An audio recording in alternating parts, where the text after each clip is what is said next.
My name is Tamara Shugalu, and I'm the creative director and founder of Ado Ato Interactive. And I sometimes go by the name of Marucha Sanchez in my sculptural practice. And as an artist, I think there's different sides to my practice. One that is more tech heavy, but I think in both sides, I like to bridge digital and physical worlds. And I feel like technology is often a reflection of us as a society and can be a tool for change. Oryza is a sculpture, so it exists in a physical space. And then there's an augmented reality component to it, which basically you're able to utilize your phone to explore the different motifs and the research and dive deeper into this history that has been erased from archives. You're also kind of able to explore some of the original archival material from the Dutch National Archives and other archives that we deconstructed to create different ways of dreaming of the past and memories that aren't in the archives.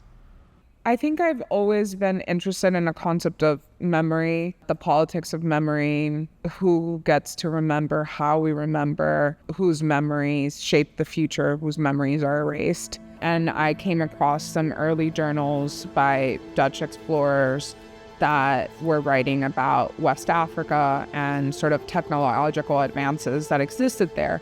And I realized I had never read a sort of early colonial document that spoke of people in Africa or Black people in general from a sense of admiration.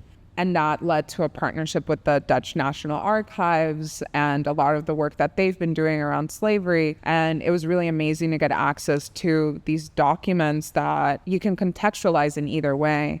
And I started thinking about how archives are human record in a way, and the need to leave our mark as humans or be part of the human record is just like an innate human need, but often they can be weaponized as well. And I started thinking about how AI algorithms are being trained on some of these colonial archives that erase some history, memories that have been passed down from generation to generation. So I asked myself, what if I made a sort of AI system that could actually serve as a bridge between the past and the present and explore these memories that have been erased? And what if they could become part of the human record and maybe shape and impact? And I think one of the most beautiful things is it allows us to imagine what isn't in the archives, and that's what I sought to do with this project.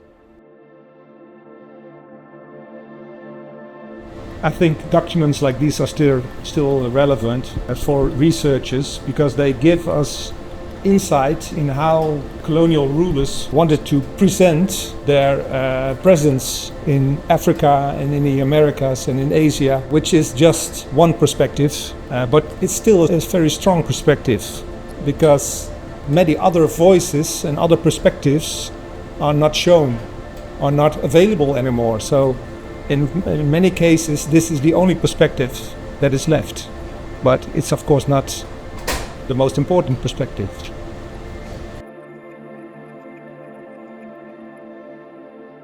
I think a lot of people now are aware about the issues of implicit bias that exist in AI.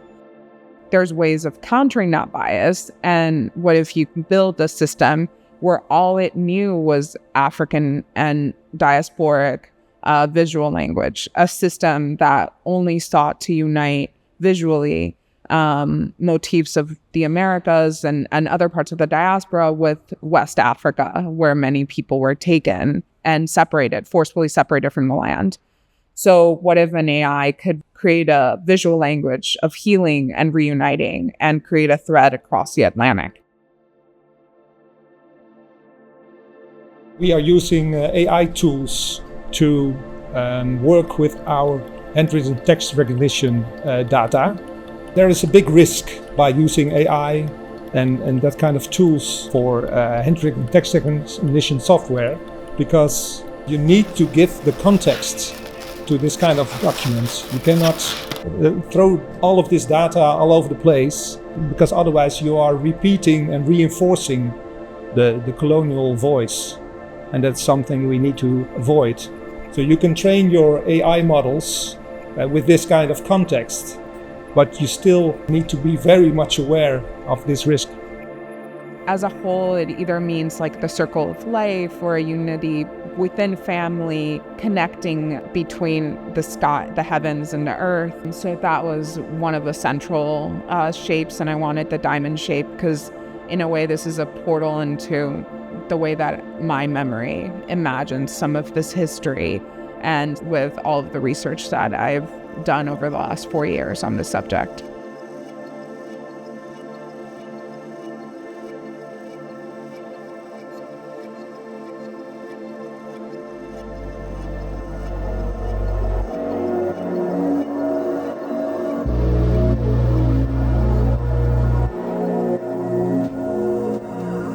You are standing at the threshold of memory, a portal, a quilt, an archive.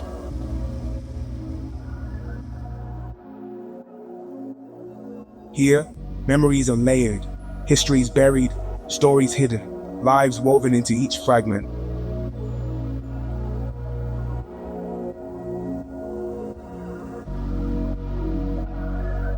This is one piece of our human record. How many stories are hidden here, just out of reach?